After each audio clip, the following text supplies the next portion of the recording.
ఓం శ్రీ సాయినాథాయ నమః.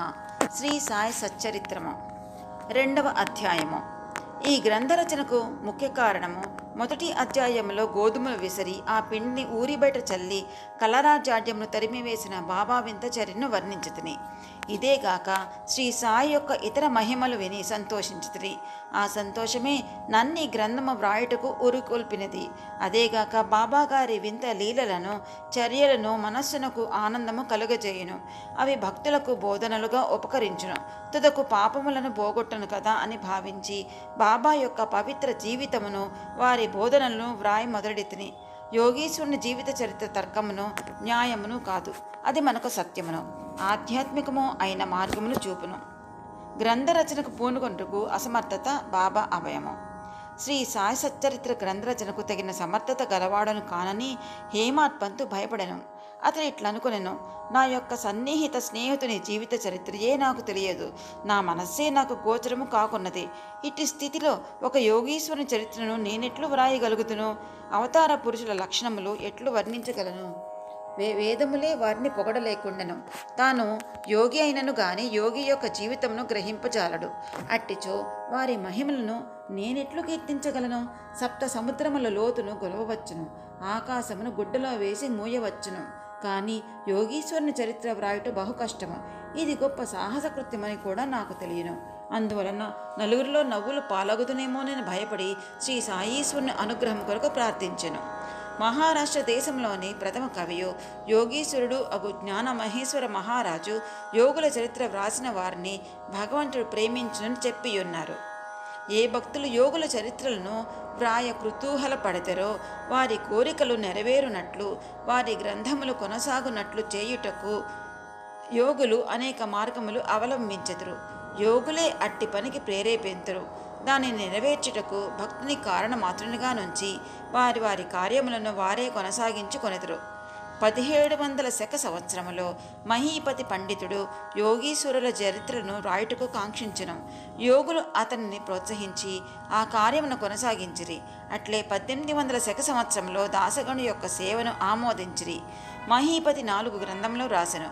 అవి భక్త విజయము, సంత విజయము, భక్త లీలామృతము, సంత లీలామృతము అననవి. దాసగను వ్రాసినవి భక్త లీలామృతమును, సంత కథామృతమును మాత్రమే. ఆధునిక యోగుల చరిత్రలు వినియందు గలవు. భక్త లీలామృతంలోని 31, 32, 33 అధ్యాయములందును, సంత కథామృతంలోని 57వ అధ్యాయమందును సాయిబాబా జీవిత చరిత్రయు వారి బోధనలను చక్కగా విశదీకరింపబడినవి. ఇవి సాయి లీలా మాసపత్రిక సంపుటి 17, సంచికలు 11, 12 నందు ప్రచురితములు. చదువరులు ఈ అధ్యాయములు కూడా పఠించవలను. శ్రీ సాయిబాబా అద్భుత లీలలు బాంద్రా నివాసిని అగు శ్రీమతి సావిత్రీబాయి రఘునాథ్ టెండూల్కర్చే చిన్న పుస్తకములో చక్కగా వర్ణింపబడినవి. దాసగను మహారాజు గారు కూడా శ్రీ సాయి పాటలు మధురముగా వ్రాసి ఉన్నారు. గుజరాతీ భాషలో అమీదాస్ భవానీ మెహతా అను భక్తుడు శ్రీ సాయి కథలను ముద్రించినారు. సాయి నాదప్రభ అను మాసపత్రిక షిరిడీలోని దక్షిణ భిక్ష సంస్థ వారు ప్రచురించి ఉన్నారు. ఇన్ని గ్రంథములుండగా ప్రస్తుత సచ్చరిత్ర వ్రాయుటకు కారణమేమి, దాని అవసరమేమి అని ఎవరైనానూ ప్రశ్నింపవచ్చును. దీనికి జవాబు మిక్కిల తేలికే. సాయిబాబా జీవిత చరిత్ర సముద్రము వలె విశాలమైనది, లోతైనది. అందరూ దీని యందు మునిగి భక్తి జ్ఞానములను మణులను వెలికి తీసి కావలసిన వారికి పంచిపెట్టవచ్చును. శ్రీ సాయిబాబా నీతి బోధకముకు కథలు లీలలు మిక్కిలి ఆశ్చర్యమును కలుగజేయును. అవి మనోవికలత చెందిన వారికి, విచారగ్రస్తులకు శాంతి సమకూర్చి ఆనందము కలుగజేయును. ఇహపరములకు కావలసిన జ్ఞానమును బుద్ధిని ఇచ్చును. వేదముల వలె రంజకములను ఉపదేశకములనుగును బాబా ప్రబోధములు విని వానిని మననము చేసినచో భక్తులు వాంఛించునవే అనగా బ్రహ్మక్య యోగము, అష్టాంగయోగ ప్రావీణ్యము, ధ్యానానందము పొందెదరు. అందుచే బాబా లీలలను పుస్తక రూపమున వ్రాయ నిశ్చయించితిని. బాబాను సమాధికి ముందు చూడని భక్తులకు ఈ లీలలు మిగుల ఆనందము కలుగజేయును. అందుచేత బాబా గారి ఆత్మ సాక్షాత్కార ఫలితముకు పలుకులు బోధలు సమకూర్చుటకు పూనుకొంటిని. సాయిబాబాయే ఈ కార్యమునకు నన్ను ప్రోత్సహించెను. నా అహంకారమును వారి పాదములపై నుంచి శరణంటిని. కావున నా మార్గము సవ్యమైనదనియు బాబా ఇహపర సౌఖ్యములు తప్పక దయచేయుననియు నమ్మియుంటిని. నా అంతట నేను ఈ గ్రంథరచనకు బాబా యొక్క అనుమతిని పొందలేకుంటిని.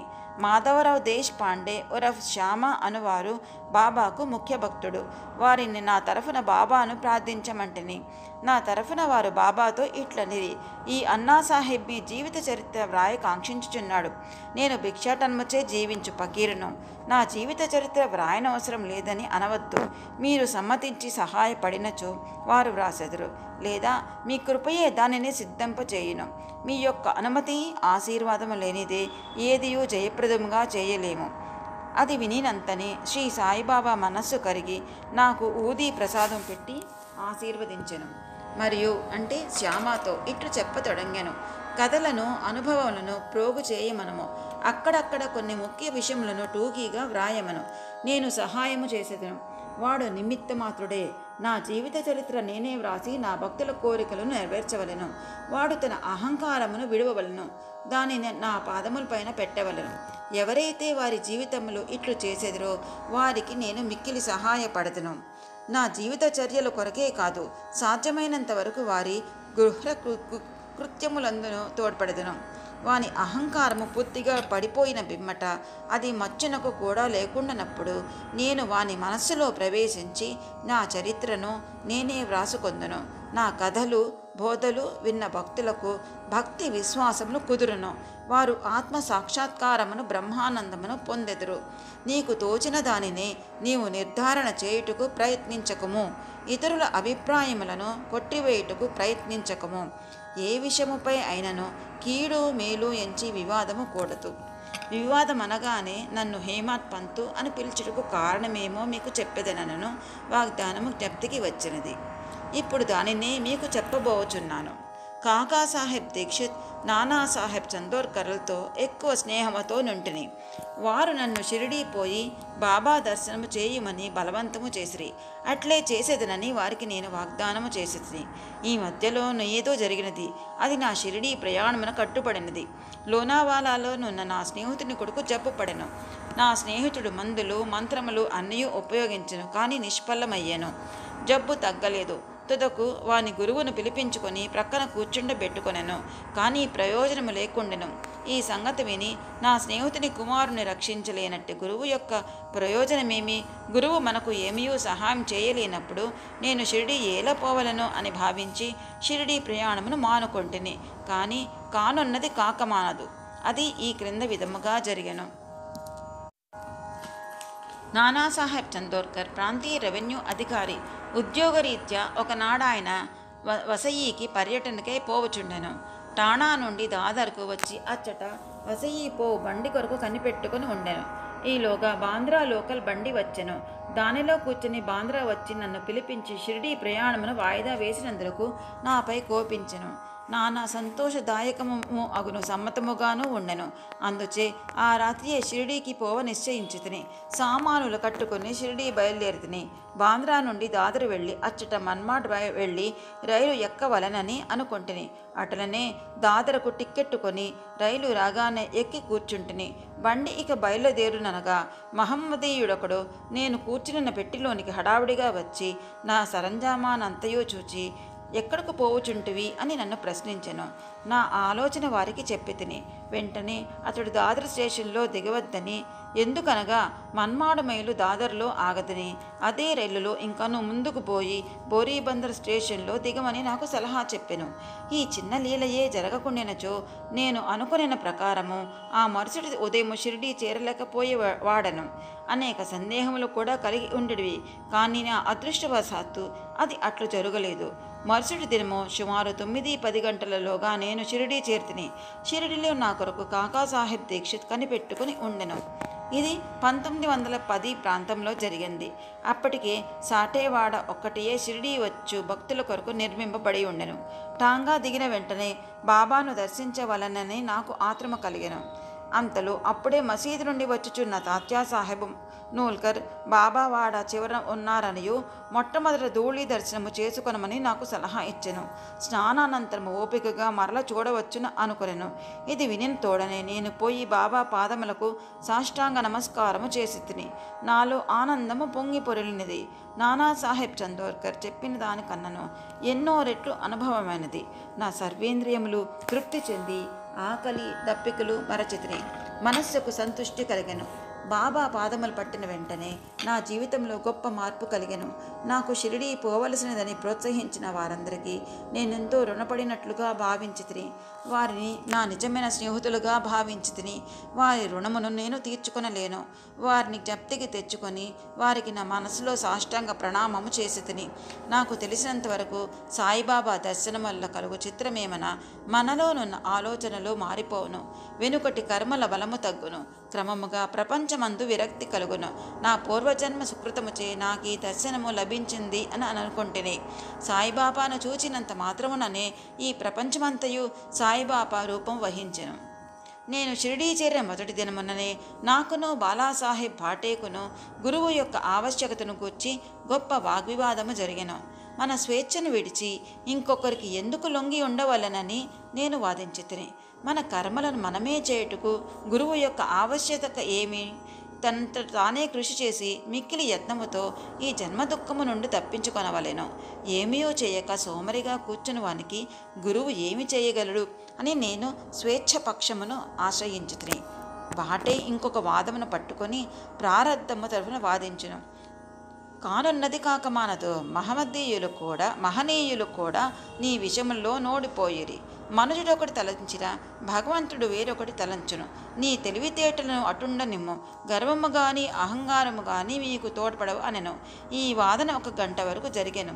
కానీ ఇదమిద్దమని ఏమి తేలలేదు. అలసిపోవటచే ఘర్షణ మానుకొంటిమి. ఈ ఘర్షణ వల్ల నా మనశ్శాంతి తప్పినది.